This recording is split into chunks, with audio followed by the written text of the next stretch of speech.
Boa tarde, quinto ano. Nós vamos começar pela apostila de história hoje, tá? Na página 183. Deem uma lidinha primeiro, que daqui a pouco eu vou explicando para vocês.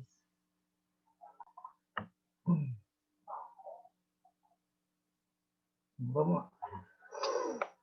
Origem do patrimônio. Os homens e as mulheres que viviam na cidade de Roma há mais de 1000 anos falavam uma língua chamada latim. O latim deu origem a várias outras línguas, como a língua portuguesa. Os antigos romanos chamavam de patrimônio todos os pertences de um rico pai de família, terras, casas e objetos dentro dela, animais, esposa, filhos e pessoas escravizadas. Depois da morte do pai, o patrimônio dele poderia ser repassado para um herdeiro, geralmente um filho mais velho. Assim, mesmo quando os chefes de família morriam, as posses deles continuariam a existir. O que é um herdeiro? É uma pessoa que recebe uma herança, algo que pertencia a outra pessoa. Atualmente, chamamos o antigo patrimônio de patrimônio familiar. Esse patrimônio é o conjunto de posses de uma pessoa, que passa para um ou mais herdeiros após a morte de seu dono. Assim como cada família tem seu patrimônio, também existe o patrimônio dos grupos religiosos das cidades, dos países e de toda a humanidade. Estudaremos esses diferentes tipos de patrimônios a seguir. De olho no local. Quem cuida do patrimônio da sua família? Você ou seu responsável? Vamos supor que vocês tenham bens. Quem cuida desses bens? É você ou o responsável de vocês? Vocês são crianças, né? Ainda não podem cuidar desse patrimônio. No caso, é o responsável. Você e sua família guardam algum objeto muito antigo no lugar onde vocês moram? De quem vocês ganharam esse objeto? Eu guardo um objeto muito antigo em casa, né? Eu ganhei da minha tia. É um objeto que vem de família. Na comunidade onde você vive, existe algum espaço público ou algum objeto de uso comum às pessoas? Vários tipos de patrimônio. Desde a antiguidade, o conceito de patrimônio mudou. Atualmente, podemos dizer que o patrimônio é o conjunto de elementos que conta a história e a cultura de um povo, bem como a sua relação com a natureza. O patrimônio é o legado que recebemos de nosso passado e transmitimos para as gerações futuras. Podemos classificar o patrimônio histórico em cultural e natural. Legado, algo que é transmitido às gerações que se seguem. Aqui, olha, essa aqui é uma cidade de Pompeia, na Itália. E ela ainda hoje ela é um patrimônio histórico, tá? E ela é bem importante. Por que ela é um patrimônio? Porque ela preserva as construções antigas, bem antigas, que contam a história do povo italiano, do povo antigo da Itália. Patrimônio histórico.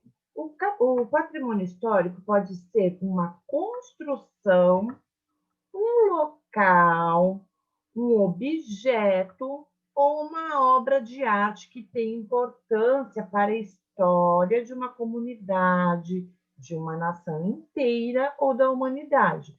Então, aqui, ó, vocês podem até grifar essa parte aqui, ó, porque aqui está falando o que pode ser um patrimônio histórico, tá? Podem grifar essa parte. Pode passar o lápis embaixo, um marca-texto. Então, o patrimônio histórico, o Arruda tinha me perguntado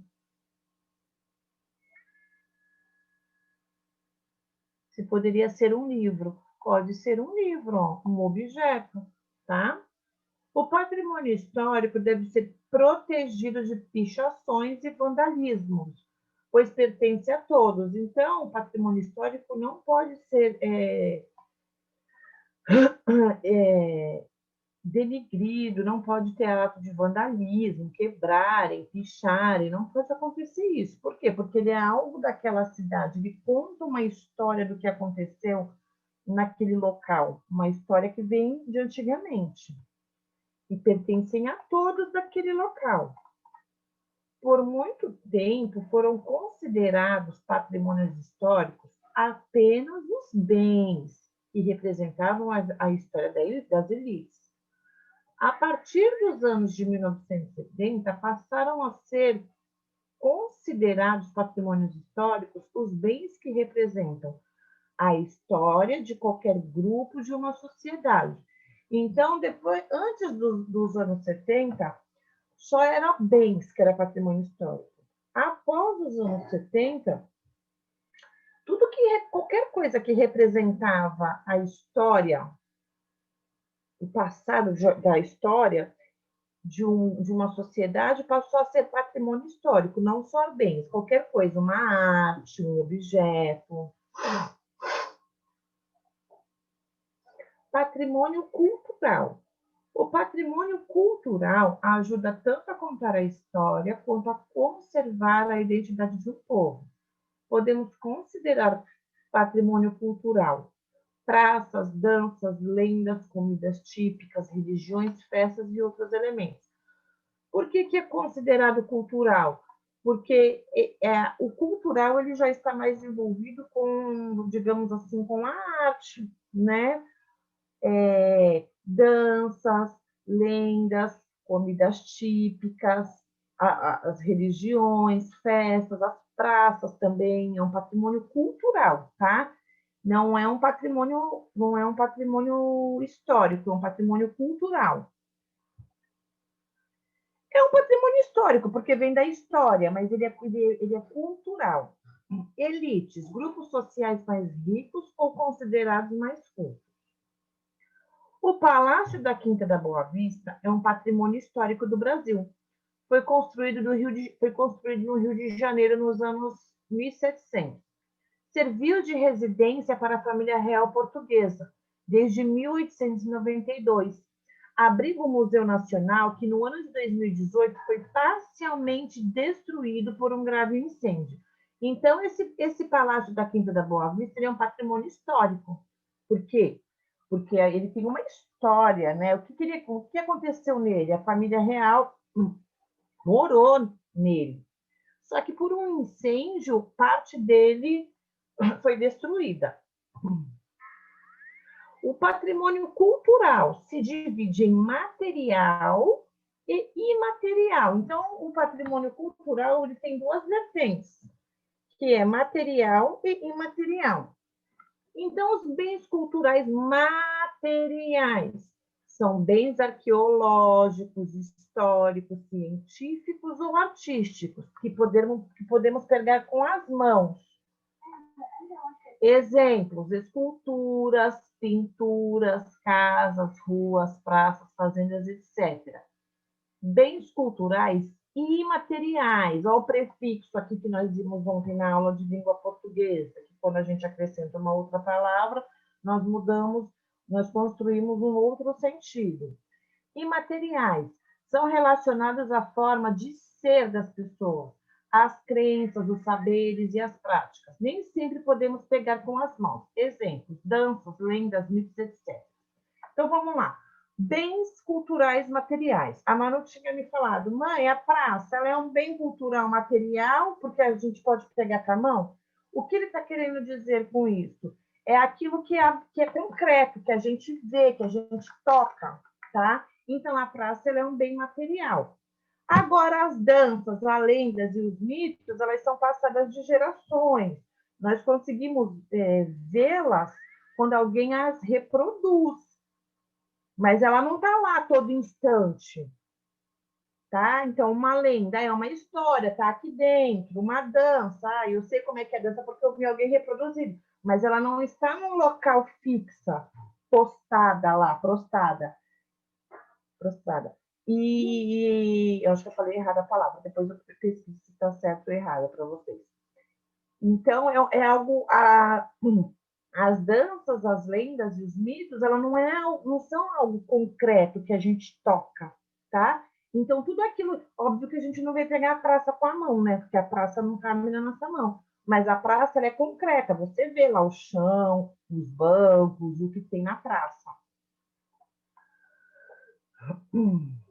Para saber mais, o modo de fazer um objeto ou um alimento pode ser considerado um patrimônio cultural e material, como o ofício das paneleiras de Goiabeiras Velhas, na cidade de Vitória, no Espírito Santo. O modo artesanal de fazer panelas de barro é um patrimônio imaterial.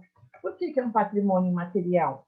Porque foi passando de geração para geração, em formas de palavras, de mostrar como é que de mostrar como é que se faz para os mais novos. Essa técnica foi aprendida com os indígenas, com os tupis-guaranis e una, há muitos anos, e ela continua sendo passada como uma herança cultural. As mulheres que vivem em essa técnica é passada para as mulheres que vivem em Goiabeiras Velhas, tá? Outro exemplo é um modo artesanal de se fazer queijo de Minas nas regiões do Cerro, na Serra da Canastra e do Salitre, em Minas Gerais. Essa é uma produção manual de queijo, na qual não são usados ingredientes industrializados. Essa tradição veio de Portugal e é repassada há séculos no Brasil. Então, também essa forma de fazer receitas, artesanatos são patrimônios culturais e imateriais, tá? Com a lupa na mão. Algumas brincadeiras tradicionais podem ser consideradas patrimônio cultural e material, como brincar de cabo de guerra, esconde-esconde ou pular corda. Existem brincadeiras antigas que... Por quê, ó? Esconde-esconde, cabo de guerra, pular corda. Se a gente parar para pensar, são brincadeiras que também nós usamos aonde? No nosso folclore. E traz uma cultura. Alguns povos antigos trouxeram para a gente essa brincadeira, essas... Ai, meu Deus. Essas brincadeiras. Mas é algo que nós não está lá em um ambiente. A gente não consegue ver, a gente não consegue tocar.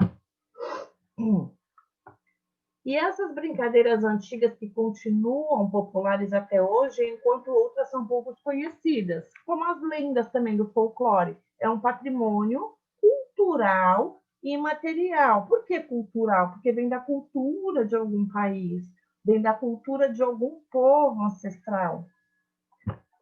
Vá até a página 31 do material de apoio. Lá você encontrará um roteiro de entrevista. Escolha uma pessoa mais velha que você e pergunte do que ela brincava quando era criança. Peça a pessoa entrevistada que explique a você como se brincava. Anote o resultado da sua entrevista e compartilhe com seus colegas de sala. Vocês têm alguém em casa agora para vocês fazerem essa atividade?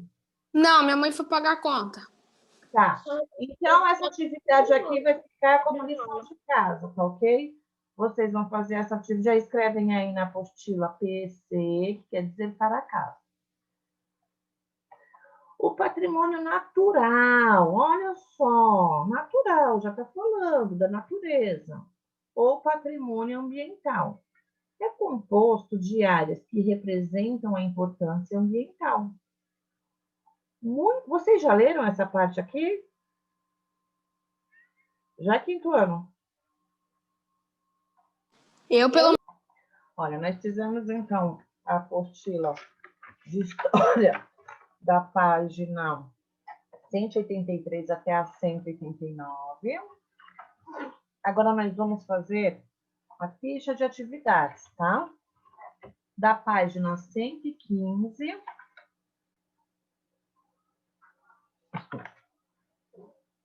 até a 120. 115 até 120 da ficha. Agora, nós vamos para a apostila de geografia. Vamos começar na página 150.